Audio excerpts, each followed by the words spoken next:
Komite 4 DPR RI menggelar rapat kerja bersama Menteri Keuangan Sri Mulyani di Kompleks Parlemen Jakarta pada Rabu 9 Juli 2025. Rapat ini membahas terkait dengan kerangka ekonomi makro dan pokok-pokok kebijakan fiskal dalam APBN ataupun juga RAPBN tahun anggaran 2026. Anggota DPD dari Banten Habib Ali Alwi mengatakan pihaknya akan sangat bangga jika APBN surplus namun yang terjadi malah defisit. Sehingga tidak perlu kita utang lagi, ujar Habib. Dan Habib mengaku malu jika merasa terus-menerus berutang.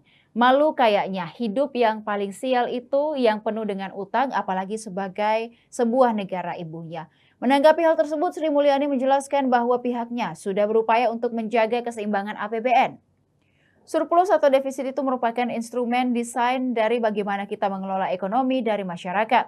Tapi saya apresiasi Bapak kepengen Indonesia itu keren, nggak utang lagi. Pungkas Sri Mulyani. Terima kasih pimpinan. Assalamualaikum warahmatullahi wabarakatuh. Bu Menteri beserta seluruh jajaran yang saya hormati. Bu Menteri ini termasuk Menteri Keuangan yang paling lama. Selama kita di Dewan ini selalu ketemu Bu Menteri lagi, Bu Menteri lagi, dan Bu Menteri lagi. Udah berapa periode ketemu Bu Menteri terus. Ada satu kebanggaan saya dengan Bu Menteri, seandainya di dalam pembuatan atau perencanaan APBN itu tidak pernah lagi kita mendengar istilah defisit, Bu. Yang kita dengar adalah surplus, surplus, dan surplus. Itu baru saya bangga banget gitu. Jadi saya kapan nunggu ketika Bu Menteri masih tetap menjabat menteri ini terjadi surplus yang luar biasa dalam APBN kita.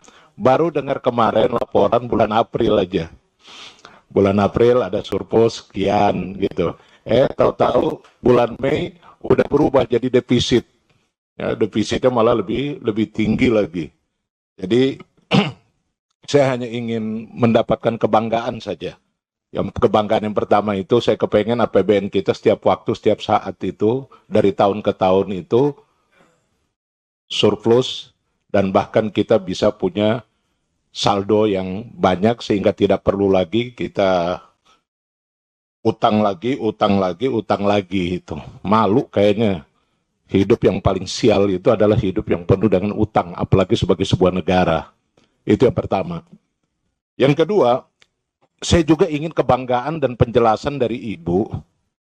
Beberapa kali kita keliling ke luar negeri, itu selalu kita temukan di setiap money changer, apakah di airport, apakah di luar, itu selalu saya ingin mencari Indonesia berapa sih kursnya hari ini. Selalu jarang ketemu sekali gitu. Ya. Dan kadang-kadang mata uang kita pun kayak diremehkan dan dilecehkan sekali. Kok nggak ada, mau nukar duit aja katanya nggak laku uang saudara. Saya kepengen bangga gitu. Bahwa rupiah itu saya bawa kemana-mana, saya bisa tukar dengan harga walaupun rendah tapi ada di money changer itu. Kira-kira bisa apa enggak Ibu? Supaya mata uang kita itu bisa bersaing dengan ya negara-negara yang lain, ya jangan terlalu diremehkan sekali lah. Itu saya ingin mendapatkan dua kebanggaan ini dari Ibu selama Ibu masih menjabat jadi Menteri Keuangan. Terima kasih Ibu. Assalamualaikum warahmatullahi wabarakatuh. Terima kasih keinginan Bapak untuk melihat APBN yang sehat dan kalau bisa surplus. APBN itu adalah instrumen dari sebuah perekonomian dan negara, Bapak.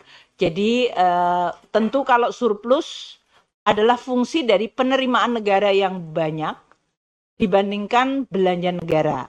Gitu. Surplus dan defisit juga didesain di dalam rangka untuk mengelola suatu perekonomian sehingga bisa saja APBN itu defisit tapi tidak membahayakan dari sisi perekonomian maupun sustainabilitas APBN sendiri. Karena memang defisit itu justify, katakanlah defisit untuk tadi pendidikan, kesehatan, atau infrastruktur. Itu investasi hari ini untuk perbaikan improvement ke depan.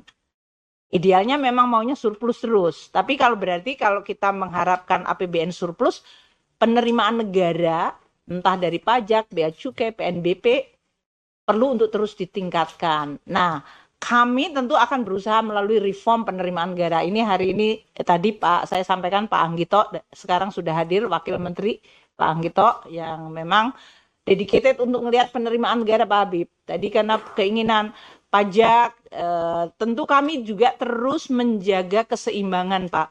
Karena kalau kita pajak kemarin saja waktu PPN naik 11-12 kan menimbulkan riak cukup banyak. Setiap effort untuk mengkolek pasti akan ada reaksinya. Tapi kami memahami kalau ada kebocoran, makanya ini sekarang kan Pak Anggito konsentrasi. Entah itu pertambangan, entah itu dari perkebunan, entah dari korporasi, kita melakukan enforcement. Itu kita lakukan dengan tetap menjaga iklim investasi. Karena iklim investasi Pak Habib tahu banget, untuk hilirisasi atau sektor-sektor yang strategis, mereka mau invest kalau dapat insentif Pak. Insentif yang paling sering diminta adalah tax holiday. Itu berarti tidak membayar pajak. Jadi ini kan antara investasi datang tapi penerimaan kita diikhlaskan dulu untuk beberapa tahun atau nggak ada investasi, kan kayak gitu Bapak. Jadi menurut saya antara positif surplus atau defisit itu merupakan instrumen desain dari bagaimana kita mengelola ekonomi dan masyarakat.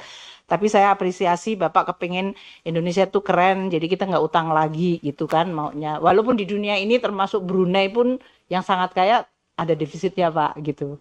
Jadi tujuan defisit juga sebetulnya instrumen dari surat berharga negara yang tadi disebut surat utang yang Bapak mungkin menganggap itu adalah sesuatu yang membebani, tapi surat utang negara itu adalah alat investasi untuk mereka yang punya dana.